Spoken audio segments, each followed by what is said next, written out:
Welcome everybody. It's Chris and we're back in the studio. We're creating beautiful flower painting here. This could be an occasional card. This could be just a fun composition you might want to frame. Maybe a gift for somebody. Maybe something you're going to put into a gallery showing or a competition, whatever it is, wherever you are in your art career. I'm hoping you're enjoying the process and having a good time. Learning new things every day, every week, every month, and year after year, you're progressing. And on my channel here, I'm just really happy that I can bring a lot of good information for you as watercolor artists so that you can have a lot of things to think about as you keep working in watercolor. So this here, we're going to do a gorgeous flower scene. It's going to be a couple roses, a rosebud and a pink rose. We're going to use a simple color scheme here. We're going to use essentially rose madder for our light colored pink rose. We're going to use alizarin crimson for this rosebud here with a touch of burnt sienna. And then for our background color and our greens and leaf forms, we're going to use sap green, olive green, and a little bit of raw umber. So we use a very, very limited amount of colors here. This is something you can really accomplish quickly, have a fun time of it. And one of the key items we're going to show here on this video is how you can get really beautiful, wonderful, light, fresh brush strokes by just kind of doing a quick little method of just practicing your brush stroke over the top of your paper first and then going down and doing the brush stroke itself with the paint. So we're going to cover all this on this video. You're going to have a great time learning lots of new things here on this video, and we'll get started, okay, in just a second. We'll be right back and we'll begin sketching and drawing our painting.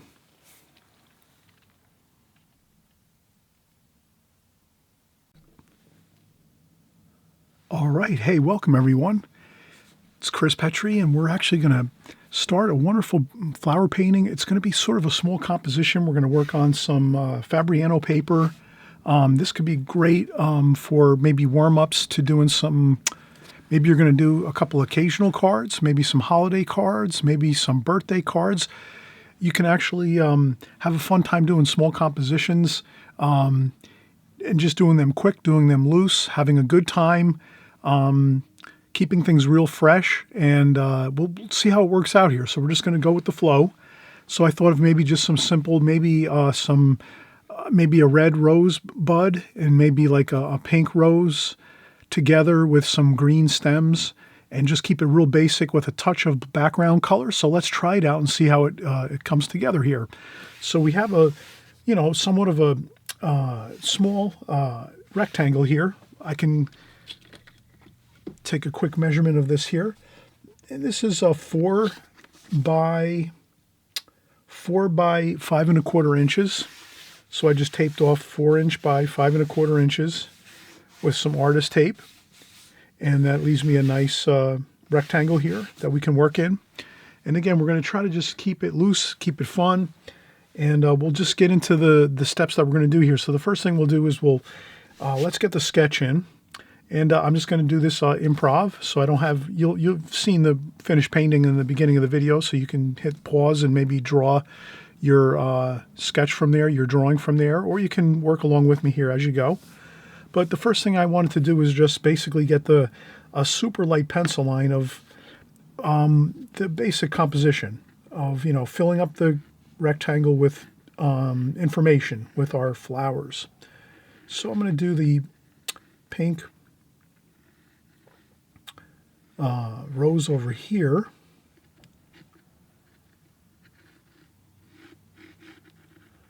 Like so, like that. And then some leaf forms.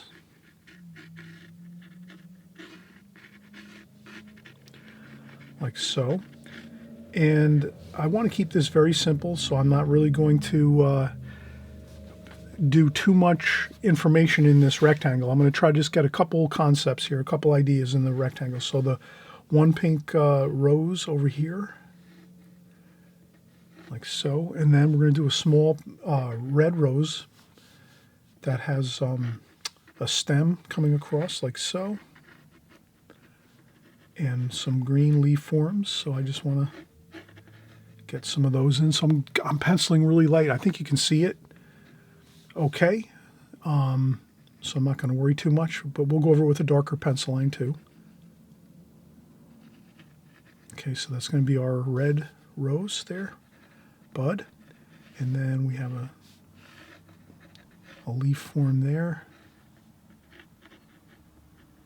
And some more leaf forms there, green leaf forms there. And a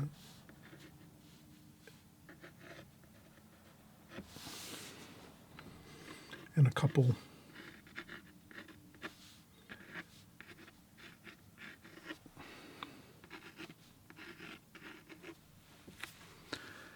and I think that's fine. A couple of diagonals going across the page like this with a red rose bud here and a pink rose over here. That's more, it's bloomed, so it's kind of larger and looks good too. It's with a little bit of green leaf forms underneath that, kind of a bit of a green, some greens underneath this pink rose. Okay, so now we have this kind of sketched out the way we want to have it look overall. And we did do this as a preliminary sketch, so we didn't do a really, really dark drawing. We just did a quick light sketch because we want to kind of get things situated on our canvas as we go in the beginning, very, very lightly. So just in case we have to erase a few things, we'll be okay. We can erase it, and it's going to lift up real easy, and then we can go over a few lines to make it look a little more pleasing. Or if you've maybe think you can make the rose look a little better, you might redraw your rose. If you think it might look a little better, it's up to you.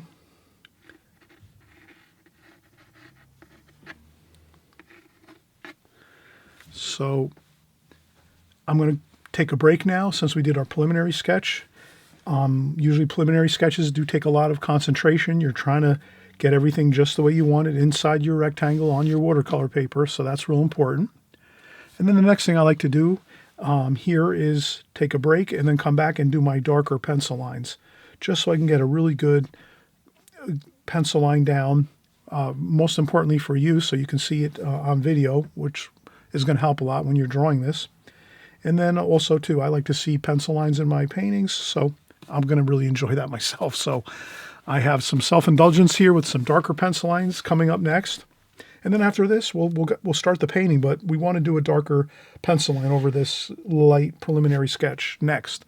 So let's take a quick break, and then we'll come right back, and we'll do a darker pencil line, our contour drawing, as we say. The contour drawing is basically your darker pencil line over your very, very light preliminary sketch, and that's where you kind of really get in your main information that you want to prior to your painting. And your preliminary sketches is just your layout first, your light layout, just to make sure you have everything where you want it. And if it's not perfect or it's not just the way you want it, you can erase it. And it's real easy. It's really, really light, as far as pencil lines go. Once you do your darker pencil lines, those are a little harder to erase and lift up, so you don't want to really do dark pencil lines when you first start. You want to do lighter pencil lines unless you're absolutely sure you can get it looking good the first try when you go in to do your drawing. Then you're fine. You can do your darker pencil line if you feel that it's going to work out well and you won't have any issues with your design and your layout of your painting. Okay? All right, so let's come right back in just a second. We'll have a lot of fun here. We're going to do our contour drawing next. And then after that, we're going to do the painting, and that's going to be really fun. It's going to be quick and fast, and you'll see how just putting on some quick washes of paint are going to look so good, fresh, it'll look beautiful, perfect for like an occasional card, and it'll just, you'll be thrilled with the results you're going to get, because we're going to do everything in a certain format and process and method that I like to follow. And if you're just following along with me and kind of taking directions here as we go, you'll find that at the end, you're going to be really pleased with the outcome. Okay? All right, so I'll be right back. We'll get our contour drawing started.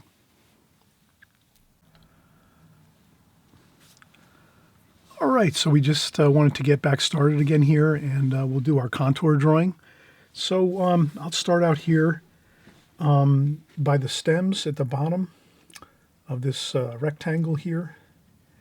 And I did avoid drawing the pencil line around the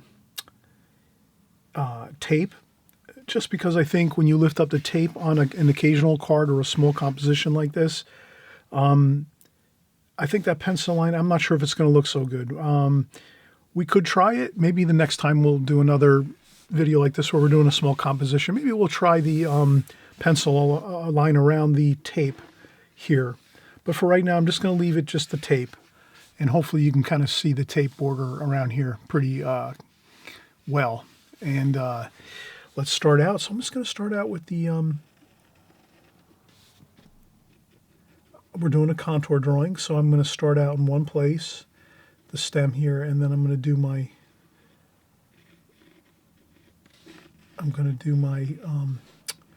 green leaf forms. Then I'm going to do my rose shape here. And there's another bit of petals over here. And I'm going to leave this really loose. I'm not going to do too many details here. So, and then I'm going to go skip right over here to the other rosebud, which is more of a darker, more burgundy red kind of, or rose madder red. And there's a small green leaf form there, another leaf form here, and another leaf form here. So I'm doing some leaf forms and some stems here. And then the stems you don't have to really worry about too much. You can leave those until you use your brush for your stems. So I always say, you know, when you're doing very, very small stems on your, let's say your twigs and your branches, you can leave those very, very light. You can even go and kind of go back and erase them a little bit, the stems and some of the very, very fine stems and things like that, because we're going to go back and do those probably with a needlepoint brush. So when you use a needlepoint brush, you'll be able to get a really beautiful, sharp, thin line for your twigs on your stems here, for your rose stems. So if you're using a really beautiful needlepoint brush like this, you can get those details in with this, and you don't really have to pencil them in. You might pencil them in at first and then like take a kneaded eraser and just lift up the, that's what I like to do anyway. I like to lift up the pencil lines that I put down for the small twigs and things on the stems. Just leaving a little bit so I kind of know where approximately I'm going to paint them in with my needlepoint brush, but I don't need to leave them dark pencil lines when I'm doing my contour drawing. So that's something to keep in mind if you want to lift up a little bit of some of the details on your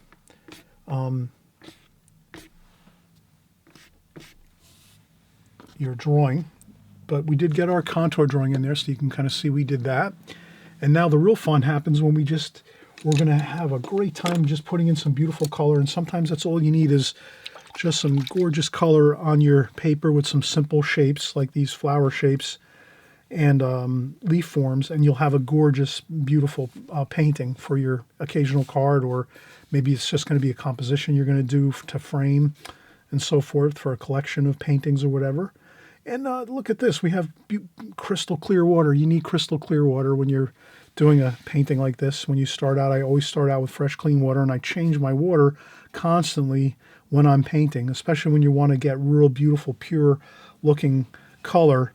We want to avoid having murky, muddy water when we're working, so that's real important. So try to change your water frequently, unless you're working with really, really dark colors and a dark, let's say, low-key painting. But if you're looking for a higher key painting where you're using light colors and lots of white paper and light tonal values, then you're going to definitely want to have fresh, clean water constantly and keep that water really fresh and clean. And some artists use 2 water containers at the same time, so they might fill up one water container and another, and then when they have paint on their brush, they go in and rinse it off first in the muddy water, then they go into the clear water. So that's another little tidbit of information you might think about if you want to keep your water really clean and your brush clean.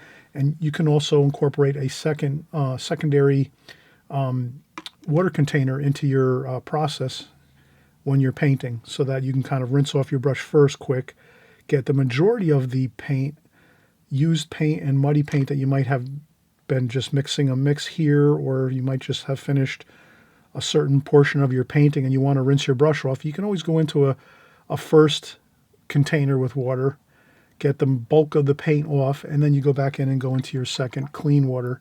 And that'll tend to help you keep your water clean and pure looking as you're painting in the painting process. Or you just, like on myself, I just change my water a lot. So you have two methods you can really use for keeping your water fresh and clean and crystal clear. Or, keeping it clear anyway, or keeping it somewhat, clean, your water pail and your water bucket, water container. You can use two containers. So one is the first one you hit your brush with first to get off the majority of the paint. And then the second one, you rinse off a little bit more, and then you're ready to go back in and get your paint and start mixing more mixes in your palette. So that's kind of like the idea of a secondary water container. I know, again, some watercolor artists swear by that, and it is a good method to use. Again, I just tend to change my water bucket a lot. So I empty my water pail out or my water container out all the time, a lot, 3 or 4 times a painting at least. So that's something to keep in mind, just to help you to keep your colors looking fresh and beautiful. So let's get started and get our colors going here. The first thing I'll do is I'll get my lightest light colors. We're going to use rose madder. Look how beautiful that is. Straight rose madder. Just like that. And we're just going to go in and start here and just get that on.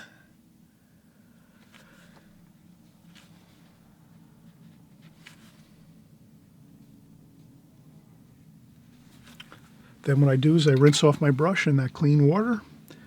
I take off a little bit of water off my brush on tissue or on a paper towel or my apron. I usually wear an apron when I'm painting.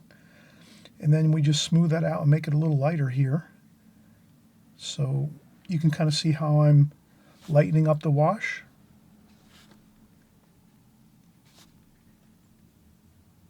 Like that. So it's a little bit, we have a little more color, a little more rose madder here on the bottom portion here.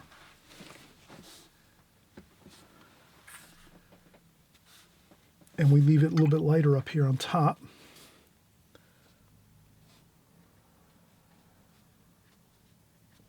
Like that.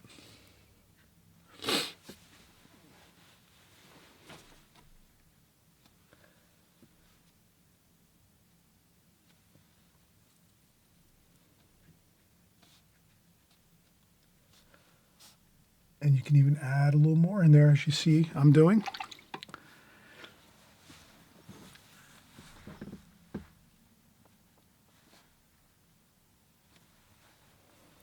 Then we can go right in and we'll get some greens. Sap green, olive green, raw umber for a little bit of that golden color. And let's get a couple leaf forms going here. And I'll blend them right in like that. And I'm doing this quick, right? I'm not taking too much time. I sometimes do a quick little flick of the brush there, like that, just to get a couple in there quick. Sometimes it looks really good if you just do a quick, brush stroke, like that.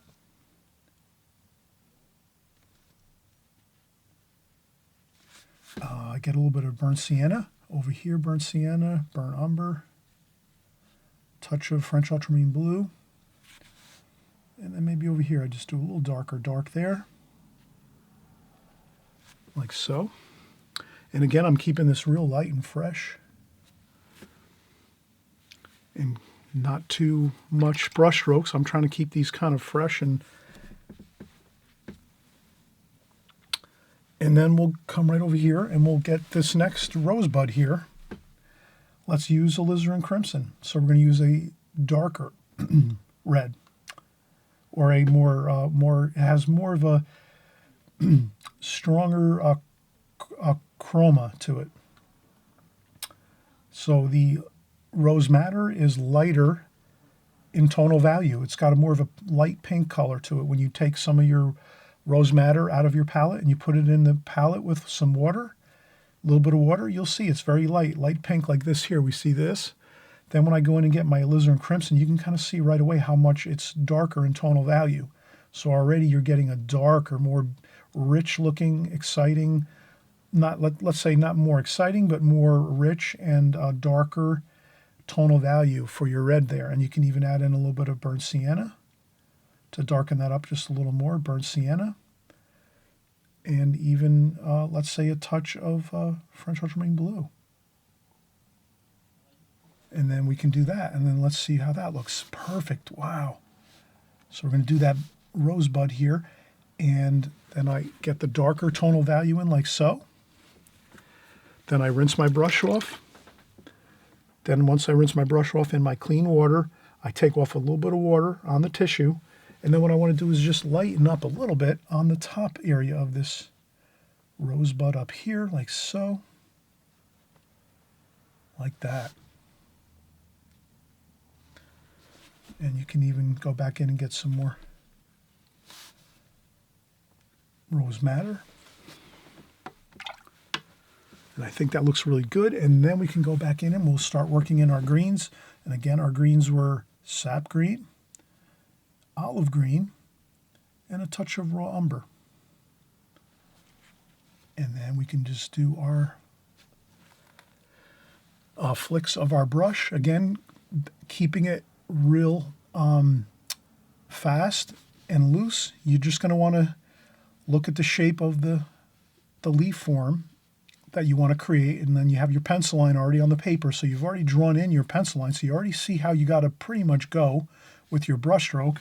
Then you get your paint, if this makes sense. Now what I like to do is I get my paint and I rest my hand on the table. I'm working on a table here, a masonite board with my watercolor paper taped down, and I look at the pencil line and say, okay, that's the pencil line, and it's going in a slight radius, like a little bit of like a curve. And I have my green paint on my brush, so I have the paint on my brush, and I just want to do it in like, let me try it in one brush stroke. So it's going to be a quick kind of feel, and you just want to try to get it in the one brush stroke. So just imagine you want to kind of try a little above the top of the paper. You try a little bit of like a practice swings, like you've ever seen like people like baseball players, they take practice swings with their bat, or maybe tennis players, they take practice swings with their racket or the baseball bat, or cricket, right? Cricket, they do some practice runs. We're doing the same thing here. We're taking some practice runs over the top of the paper, and then when you feel like, okay, now I got a couple practice runs in there, then I'm ready. I'm just going to do one touch down and swing across the paper with the brush stroke. So I do a couple practice runs there, and look how good that looks. Perfect. Look how good and loose that looks. That's the kind of thing we can do as artists to really get our brush strokes looking fresh and free looking and not too stressed out, because sometimes stress gets translated in your artwork. When you're painting, if you're doing very, very tight brush strokes, very, very slow, and you're doing that a lot, that will translate in your painting's going to look a little more tight and a little more stressed. Like people will actually see the mood and the feel of how you were painting it by looking at the brush strokes actually. So it kind of like your brush strokes, if you will, are kind of like indications of how you did your painting. So it's not wrong to do your painting very carefully. Some artists like to work real careful and very slow, and you can do that too and figure out a way to, the idea is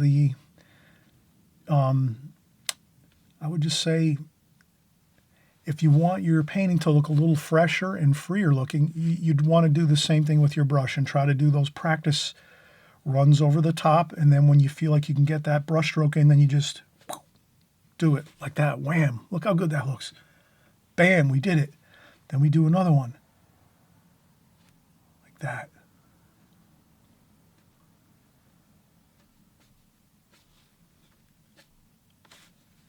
And then over here too, the same thing. I'll get a little bit of water in my brush, and I'll put a little bit of water. We'll make this a lighter wash, so it's going to be a little bit of a lighter brush stroke, but we'll do the same thing. We'll just do that. 1, 2, 3. There we go. Look how good that looks. And then we could take our time a little more and do the stem, like so, right? Then come over here and we'll do the same thing. Maybe we'll get a little more raw umber on this one. So we'll make this one a little more of a golden yellow. Let's do that. Let's mix some raw umber in there into that wash. And let's do another one. 1, 2, 3. There we go. Then we add the stem over to this other main stem here. And then we pick up maybe some burnt umber. We'll do some darker stems over here. But can you see how much fun we're having? Isn't this great? See? And that's all it is just you do those little bit of practice runs first. You can do a couple more like this to fill in some things. If you want to kind of paint in the areas that you drew in your pencil lines, you can fill those in. But if you get that flick of the brush and that quick motion, you're going to wind up with really, really nice brush strokes and a really, really loose feel to your painting. And then we can go in and do a couple splashes like that. Take some green. We'll do some green splashes over here.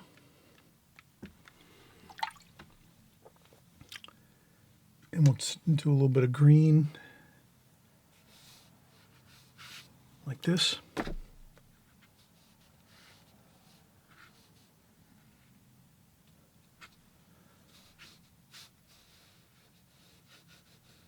And we'll do some background right away. We can go right in and do some background here. And that looks fine. So we're doing some background. And what else do we have?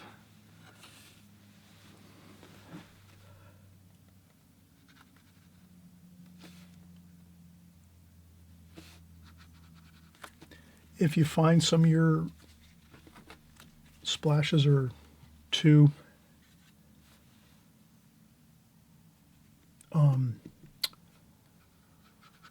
if you find your splashes are too strong or they look a little too overpowering, you can lift them up with a tissue. You can wet the paper a little bit and do a little scrubbing, get them a little bit lighter, and then you can go over with some of this green and now you see I'm doing my background here, my background colors to get some color on the paper and wash on the paper. And you can just carefully get that wash on the paper.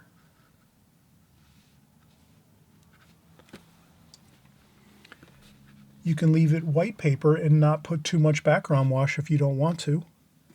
I'm thinking I like to see some of that background wash. So I like to get that in there and do some splashing as well. That's going to give it more texture, which makes it more interesting if you can get some more texture in there.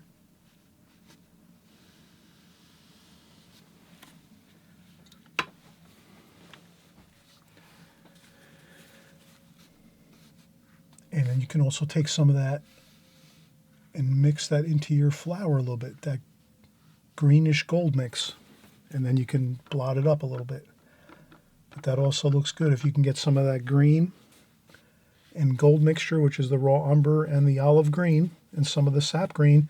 If you can do that too, that looks really good. That way it harmonizes the whole painting together. So it's almost like you're tying the whole painting together with the same colors all the way through. So if I'm putting a little bit of that green, olive green, and raw umber on my rose madder rose here, which is a pink rose, and then you lift up a little bit if you have to, just to kind of make it a little less noticeable. But if you can get that color mix going all the way through the whole painting, it's going to look really, really good. And you notice I'm leaving some little white sparkles of paper. Not too many though. But I think those little bit of white sparkles in the composition look good. And then you can put little bits of strong color here and there. You can do a little bit of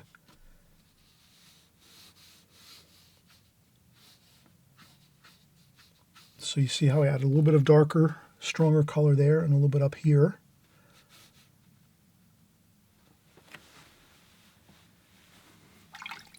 Again, it adds a little bit of interest and exciting tonal values to your painting.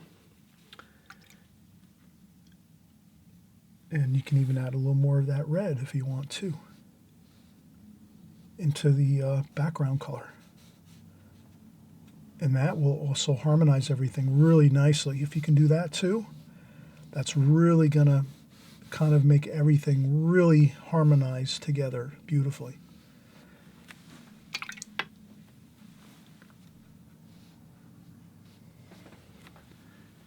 And I think you're going to be really happy with this painting and this composition that you do. Just following along as we went here. What I'll do is we'll let this dry right now.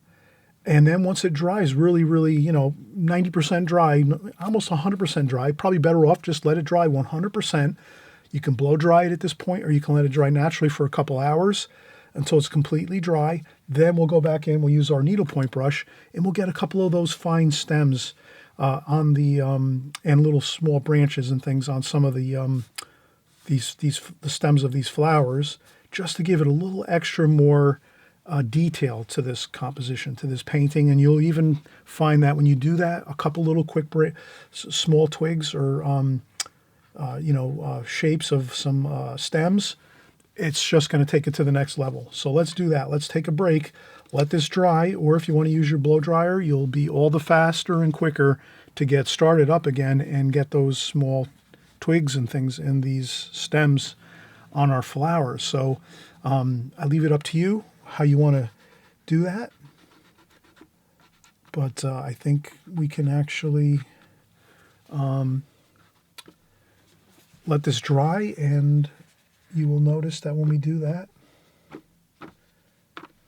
it will look really good. Okay, so we'll come right back in a few minutes and we'll do some fine stems and fine twigs on our stem forms. Okay, we'll be right back.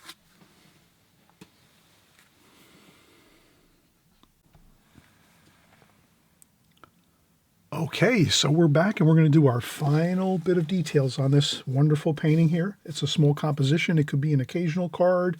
It could be a small painting you might want to do. You know, if you create a painting of this size, which is approximately like a 4x6, you put a larger mat around this, and next thing you know, you have a really good size painting, like an 8x12 painting or so. So sometimes you can really use a nice wide mat around this, a nice large border, maybe like a nice cream color mat or a white color mat, and then a beautiful, maybe like a metallic frame. Metallic frames look really nice with watercolors, I feel. So I usually use, for myself, when I frame my paintings, I like to use metal, like a stainless steel. I like to use like silver colors, copper colors, gold color frames.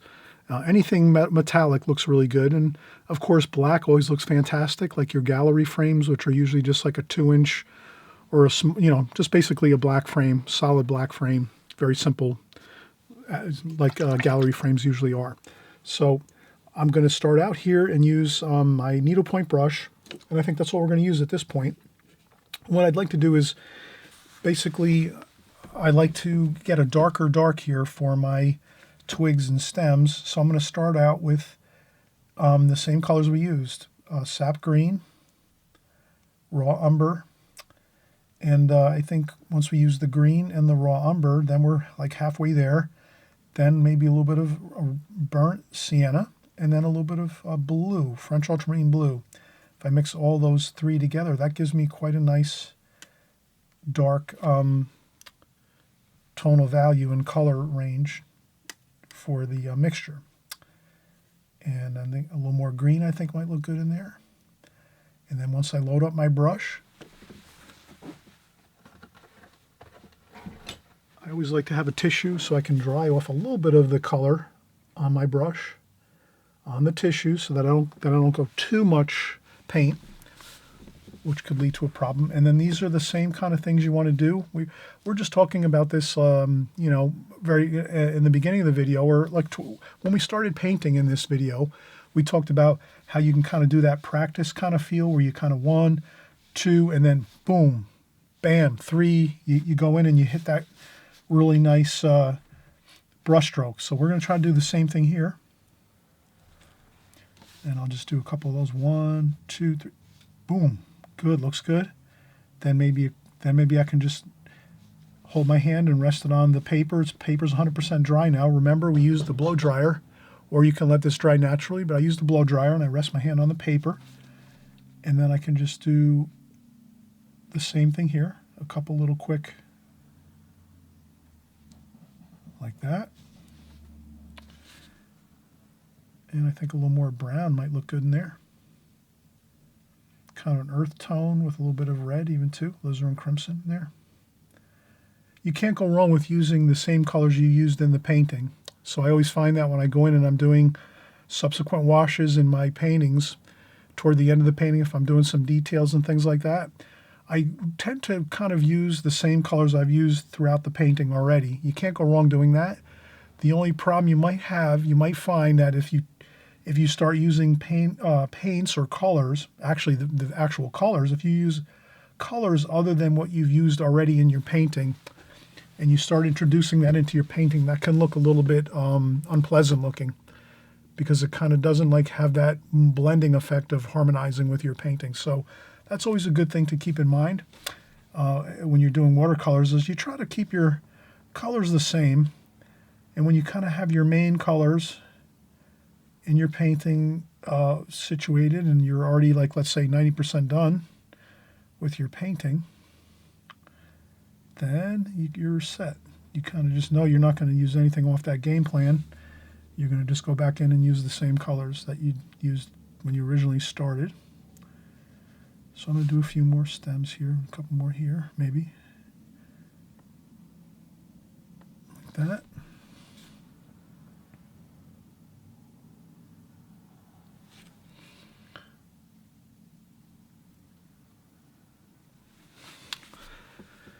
That to me looks pretty good.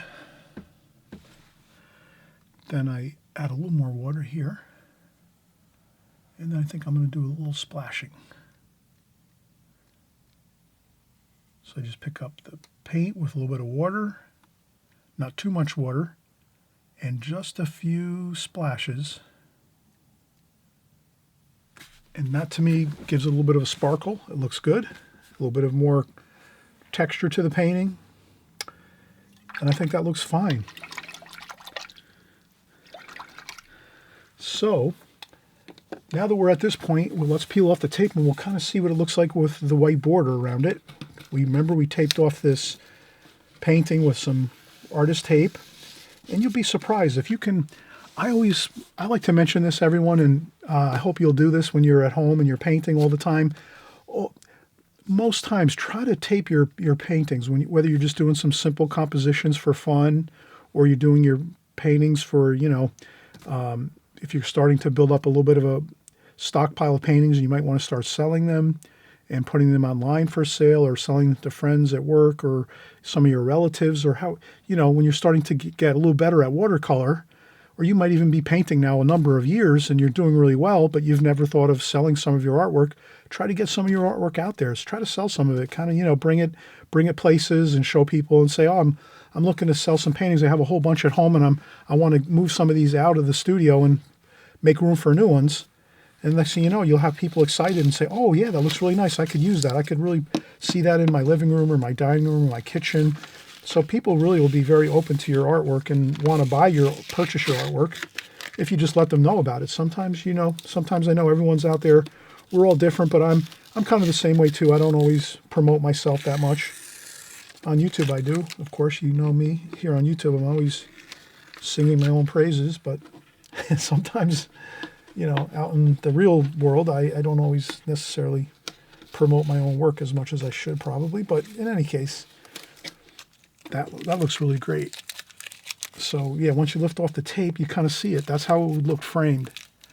And then you can just envision a frame around it, maybe like a black frame or a gold frame, a nice gold metallic frame, maybe ornate, like a really ornate gold frame with lots of, carvings and things like that. There's all kinds of cool frames out there that you can look online. You can go to your local big box stores like Michael's and AC Moore's, and Blix has really good frames. If you go out to big box stores, like big art stores and things like that around your area. And of course online, there's just a whole great bunch of online stores that you can purchase frames. And mats too, by the way. You can get custom-made mats, so you can order your mats exactly to size. So if you paint, and maybe you're like me, a lot of times maybe you don't put down an exact size dimension when you're painting, you can always get custom-made mats, and they'll make them exactly the size. So if you just get excited and you create a painting and you forget to measure it out first, you can just measure it in your studio and say, oh, this is 3 3/4 inches by 5 inches. And you write that down and you say, okay, let me write that down. 3 3/4. You can even turn your paper over and say 3 3/4 inches by, and we could look at this here and say this is 5 inches by 5 inches. And that's your window size. So that will be the window you need for your mat. And then you find a frame you want to put it in. And if the frame is maybe 8 by 10, then you just say, I need an 8 by 10 mat with a window the size of this. And you type in 3 3/4 inches by 5 inches.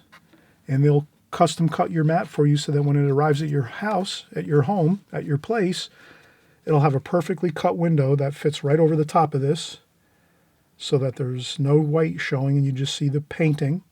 And you have a beautiful white mat around this, or a cream color mat. You could use tan, cream, off-white, white. Those tend to look the best, your lighter color mats for your paintings. And you just tell them you need the window opening 3 3/4 by 5 inches. And that's all you have to do. It's as simple as that. I've ordered many mats like that when I was creating paintings over the years now. When I've had custom paintings that I needed to get framed, I would buy the frame myself, and I still do that. I frame my own paintings. But usually I order the mats online, and I just order the window size that I need, so I don't really worry too much when I'm painting, because I just order the custom window size of the mat. Because like I looked at it, this one here, this is one you buy in the store, but if I put this one over this here like that, can you see how the mat that I bought in the store here, it doesn't fit correctly because I didn't paint the painting large enough? But you can always go online, like I said, and purchase a custom ordered mat with the exact window size you need, which is a little smaller than this one. This one is a little bit too large. So you can either start out by tracing this on your paper first and then making it a little larger than this opening, or you could do it the more difficult way, which usually is how I do it, and I order the mat custom ordered online. But whatever way you have to do it to get the job done, that's totally up to you. But I'm glad we had fun here. Let's continue on. Let's come back, and again, in the next couple of days, we're going to do something else new and exciting with our watercolor painting. But this, again, is a really fun painting to do. I hope you enjoyed this video, and thanks so much. And I always mention, too, if you like to subscribe, this way you don't lose track of me, you just click on the subscribe button below on the right-hand side, and all that does is just, YouTube will just let you know when I make a new video. They'll send you in your YouTube channel. You'll see my video on your channel when you open up YouTube the next time. So there's no emails or text messages or phone calls or any silly stuff like that. YouTube just really lets you know I've made a new video. So when you open up YouTube the next time, you'll see my videos. So that's all subscribe really is. And it also helps me a lot. If you subscribe, as an artist, it helps me. This way more people feel confident about my work and joining along with me and painting with me, because they say, hey, wow, if 50,000 people are following me, then that must mean I'm doing something right, and then they'll want to follow along and paint. So let's all paint together, have a good time, and let people know, too, by hitting subscribe. This way, new people that are coming in, they're going to feel okay about it and feel like they can trust painting along with us here. So, okay, let's have fun. See you on the next video. Again, happy painting, everybody. Enjoy the process, and we'll get started in just another couple days or so.